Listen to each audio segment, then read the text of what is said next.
होता है लोकसभा चुनाव की, जहां तमाम पार्टियां तैयारी कर रही हैं, वहीं सब अपने अपने वर्गों को साधने की कोशिश कर रहे हैं। हम इस वक्त मौजूद हैं पिछड़ा वर्ग कल्याण मंत्री नरेंद्र कश्यप जी के साथ। सर, स्वागत है आपका। Thank you. सर, लोकसभा की तैयारियां हो रही हैं, तमाम पार्टियां तैयारियां कर रही हैं, वहीं महागठबंधन जो है इंडिया, वो कह रहा है कि हम पीडीए की सरकार बनाएंगे, पिछड़ा दलित अल्पसंख्यक की। 2024 लोकसभा का चुनाव भारत में बहुत ही ऐतिहासिक होने वाला है। कारण ये कि ये पहला चुनाव होगा जिसे केवल भारतीय जनता पार्टी ही नहीं लड़ेगी, मोदी जी ही नहीं लड़ेंगे। ये पहला चुनाव होगा जिसे भारत की जनता लड़ेगी, मोदी जी के लिए लड़ेगी, एनडीए के लिए लड़ेगी। इसलिए मैं कह सकता हूँ कि इंडिया नामक जो महागठबंधन बना है, ये केवल एक रस्म अदायगी तक ही सीमित रहने वाला है। जो 9 वर्षों में देश के यशस्वी प्रधानमंत्री नरेंद्र मोदी जी ने भारत को विकास की दिशा में आगे बढ़ाने का काम किया, अर्थव्यवस्था को मजबूत करने का काम किया, विश्व पटल पर भारत के मस्तक को ऊंचा करने का काम किया। भारत की जनता चाहती है कि तीसरी बार भी देश की सत्ता की बागडोर आदरणीय प्रधानमंत्री जी नरेंद्र मोदी जी के हाथों में आए, तो निश्चित है 2024 में फिर से भाजपा की सरकार बनेगी।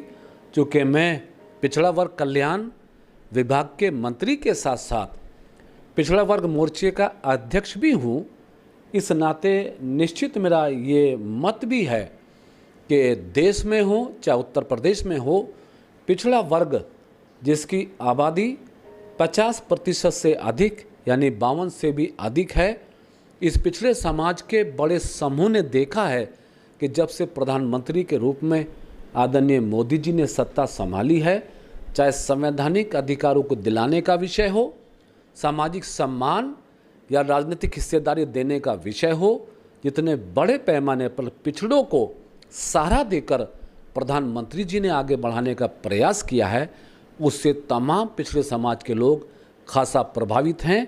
एक राय होकर भारतीय जनता पार्टी एनडीए को जिताने के लिए देश का भी, उत्तर प्रदेश का भी पिछड़ा वर्ग आगे बढ़ेगा। उत्तर प्रदेश में बहुत संभावनाएं हैं इस बात की कि 2024 के चुनाव में ये पिछड़े समाज के लोग लामबंद होकर उत्तर प्रदेश की सभी 80 में से 80 सीट जीतने में अपनी महती भूमिका निभाने वाले हैं। सर, आप भी पश्चिमी उत्तर प्रदेश से आते हैं और दूसरी ओर जयंत चौधरी जो हैं महागठबंधन के नेता हैं, वो कह रहे हैं कि इस बार ऐतिहासिक जीत उत्तर प्रदेश में दर्ज करेंगे।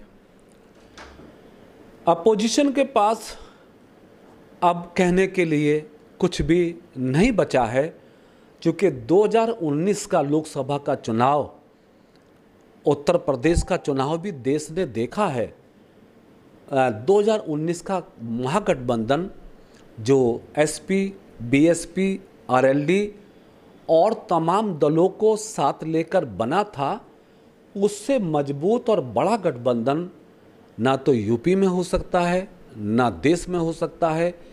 जिस महागठबंधन ने एसपी, बीएसपी को साथ लेने के बाद भी उत्तर प्रदेश में भारतीय जनता पार्टी को जीत से नहीं रोक सका, 64 सीटें हमने उस महागठबंधन के खिलाफ भी लड़कर जीती हैं। जो महागठबंधन दावा करता था कि भारतीय जनता पार्टी को जीरो पे धकेल देंगे, तो वर्तमान परिस्थितियां तो बहुत बदली हुई हैं। चूँकि इस बीच 9 साल के मोदी जी की सरकार की उपलब्धियां, 6 साल के योगी जी के उत्तर प्रदेश के सर्वांगीण विकास की योजनाओं ने पिछड़े हों, दलित हों, अगड़े हों, कमज़ोर हों, सबको साथ लेकर जो विकास की नई इमारतें लिखी हैं, इस सब के आधार पर उत्तर प्रदेश में लोकसभा के चुनाव में Bharatiya Janata party clean sweep करेगी। नरेंद्र जी, एक आखिरी सवाल। विपक्ष जो है उनका डेलीगेशन गया था मणिपुर, वो मणिपुर को लेके कहीं ना कहीं हमलावर हैं सरकार के ऊपर। आप लोग किस मुद्दे के साथ आगे बढ़ेंगे?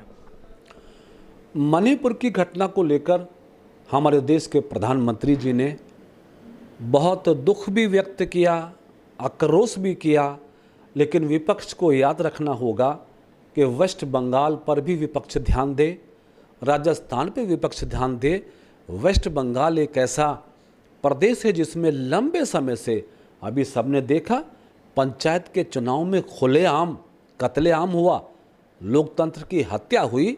तो विपक्ष को मेरे ख्याल मणिपुर के बजाय वेस्ट बंगाल, राजस्थान पर भी ध्यान देना चाहिए, तब वो कहीं जाके अपनी बात को जनता को समझा पाएंगे। बहुत बहुत शुक्रिया सर। धन्यवाद। हमारे साथ बात करने के लिए पिछड़ा वर्ग कल्याण मंत्री और दिव्यांगजन सशक्तिकरण मंत्री नरेंद्र कश्यप मौजूद थे, जिन्होंने कहा है कि इस बार भाजपा ऐतिहासिक जीत हासिल करेगी। जनसंदेश टाइम्स के लिए कैमरा पर्सन जिशान खान के साथ आकिब मिराज खान, लखनऊ।